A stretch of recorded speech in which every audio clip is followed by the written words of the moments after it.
Bonjour à tous.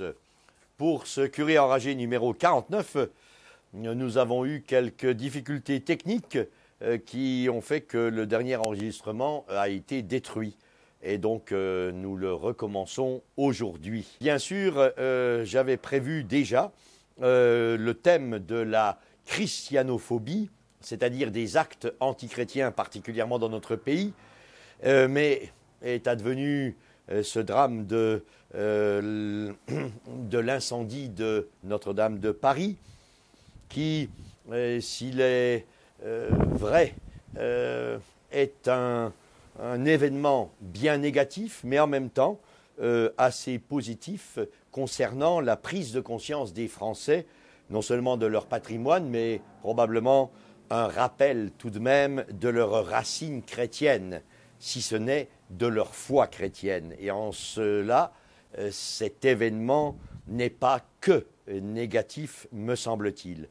Bien sûr, c'est l'avenir qui nous dira si cet incendie de Notre-Dame de Paris est accidentel ou volontaire. Encore que, si l'on découvre qu'il est volontaire, il n'est pas sûr que la raison d'État n'empêche la divulgation d'une telle information.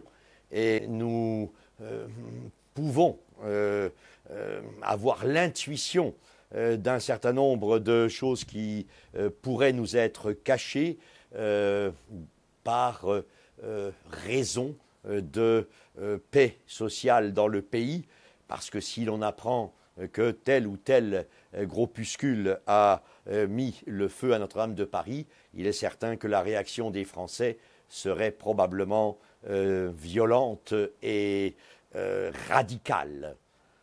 Alors, l'avenir nous dira tout cela. Simplement, oui, Notre-Dame de Paris a pris feu, mais en même temps, peut-être que l'identité française et la foi de la majorité des Français, qui est la foi chrétienne, s'en trouvera, disons, remise au goût du jour, en quelque sorte. La christianophobie, les actes antichrétiens. La première constatation que nous pouvons faire, c'est ce silence quasi systématique des médias.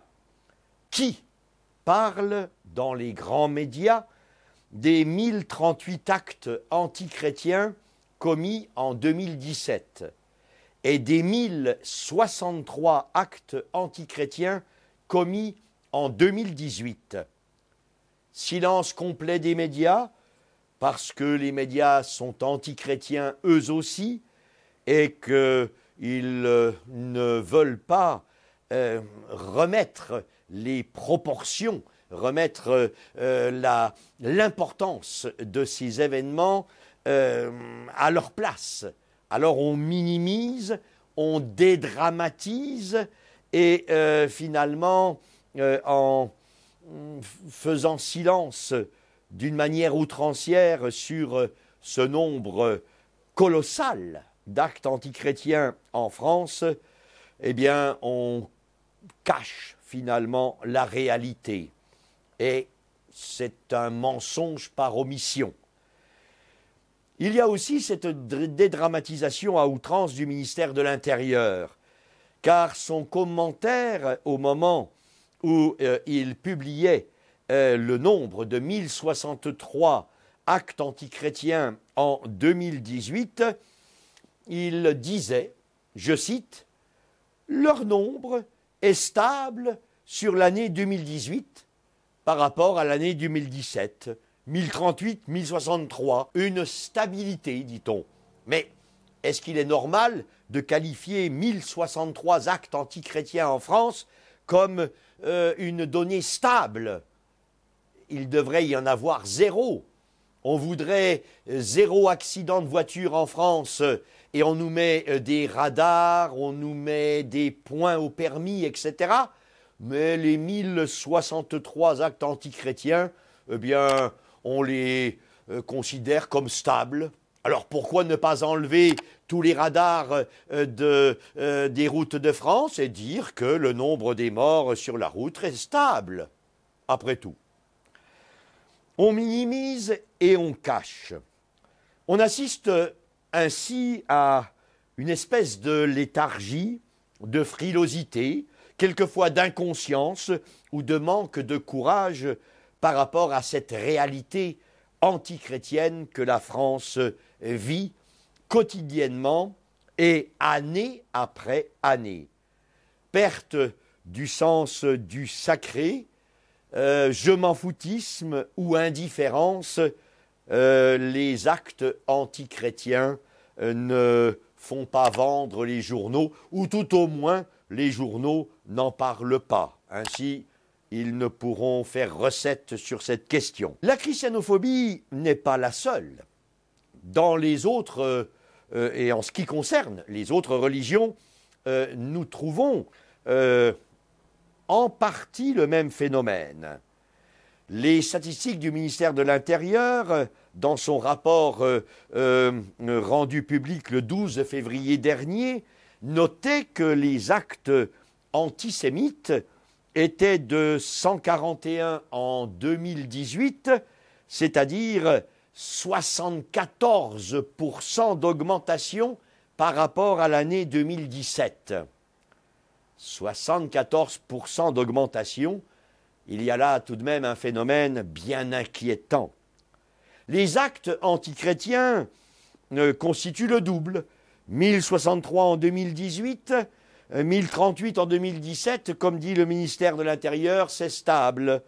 Mais c'est le double des actes antisémites. Et quant aux actes anti-musulmans, il y en a eu 100 en 2018, le nombre le plus bas depuis 2010. Je vous laisse conclure un certain nombre de choses. Maintenant, revenons à la christianophobie, aux actes antichrétiens en France.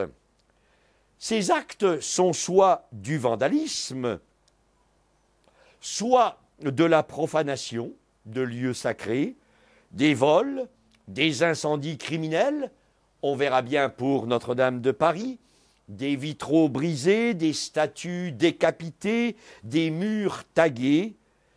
Mais d'abord et avant tout, la christianophobie s'exprime par les assassinats de prêtres dans le monde.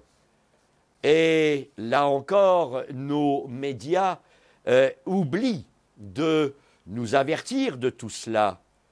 L'association Aide à l'Église en détresse a fait des statistiques qui montrent que 80% des assassinats de prêtres sont précédés de tortures. Qui le dit dans le monde et qui le dit dans nos médias? L'association Aletheia également, dans ses calculs statistiques, montre que depuis le début de l'année 2019, et nous ne sommes qu'en avril, un prêtre est assassiné tous les 9 jours. Chaque 9 jours, un prêtre est assassiné à cause de sa foi et de son sacerdoce. Plus précisément maintenant, en France, la christianophobie est bien présente. Je voudrais simplement vous donner quelques chiffres, mais vous en trouverez bien d'autres dans les associations dont je parlerai à la fin de cette émission. Et nous donnerons d'ailleurs les liens Internet pour trouver vous-même ces informations. Donc simplement quelques chiffres qui sont donnés par l'Observatoire de la christianophobie, cette association qui est née en mai 2010 à l'initiative de Daniel Amiche et qui va répertorier depuis lors chaque année tous les actes christianophobes en France et aussi d'une certaine manière dans le monde. En 2018, l'Observatoire de la christianophobie nous apprend que 76 départements en France ont été le théâtre d'actes christianophobes, d'actes de haine contre les chrétiens. Plus de 250 actes commis en 9 mois en 2018, dont 33 profanations de lieux sacrés, d'églises, de chapelles, de tabernacles. 33 actes contre la foi chrétienne. Et en 2019, jusqu'à aujourd'hui tout au moins, jusqu'à cette fin avril, début mai, une douzaine de profanations ont été déjà commises en 2019 jusqu'à aujourd'hui. On pouvait noter qu'en février 2019, par exemple, 49 actes de vandalisme ont été commis en France, au moins pour ceux que l'on n'ignore pas, qui sont déclarés, qui sont annoncés à cet observatoire de la christianophobie. En Charente, par exemple, le département de la Charente, 9 églises ont déjà été vandalisées depuis le début de l'année. Qui nous a parlé dans les médias de l'église Saint-Louis de Strasbourg, où 5 jeunes, on apprendra par des réseaux sociaux, et je pense que c'est vrai, on apprendra que ces jeunes sont de culture et d'origine musulmane. 5 jeunes de 12 à 15 ans ont été mis en garde à vue pour des actes de vandalisme qu'ils avaient commis le 11 mars dernier. On va lire, par exemple, sur le portail d'une école catholique de Sète, dans le sud de la France, la ville de Sète, on va lire ce tag qui nous fait penser à Notre-Dame de Paris. La seule église qui illumine est celle qui brûle. Aucune enquête, à ma connaissance, n'a été faite pour trouver les auteurs d'un tel racisme. Et puis, nous avons par exemple, dans le début de l'année 2019, la profanation du tabernacle de l'hôpital d'Annecy, en Haute-Savoie. Et nous pourrions allonger la liste indéfiniment. Alors, bien sûr, à nous de prendre conscience de cela et probablement d'exiger des médias un peu plus d'informations. D'autant plus que ces actes, à proprement parler christianophobes, ne répertorient pas, ne comprennent pas dans leur nombre un certain nombre d'actes qui pourraient aussi rentrer dans les statistiques. Les attaques des médias contre l'Église, contre les prêtres, contre la foi chrétienne, les actes de dérision dans des chaînes qui sont pourtant diffusées pour le grand public. On ne parle pas non plus de spectacles où la religion est vraiment mise à mal ou vraiment méprisée. On ne parle pas d'exposition avec soi-disant l'argument de l'art qui tolérerait que telle ou telle peinture, telle ou telle affiche, telle ou telle exposition soit vraiment irrespectueux de la vie chrétienne, de la foi chrétienne, de la culture française et de l'histoire de France. Je vous parlais de l'Observatoire de la christianophobie, association qui va donc répertorier tout ce qui se passe le plus possible, au moins dès qu'on l'avertit de ce qui se passe dans chacune des petites églises ou des grandes églises de nos villes ou des petites églises de la campagne.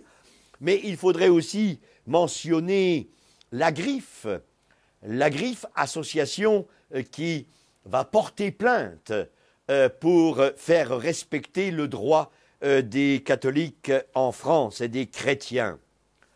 Il faudrait aussi, d'une certaine manière, citer les associations familiales catholiques qui vont s'insurger bien souvent contre certains programmes scolaires, par exemple, qui là encore sont une atteinte directe à la foi chrétienne et aux chrétiens de France. Voilà, simplement une alerte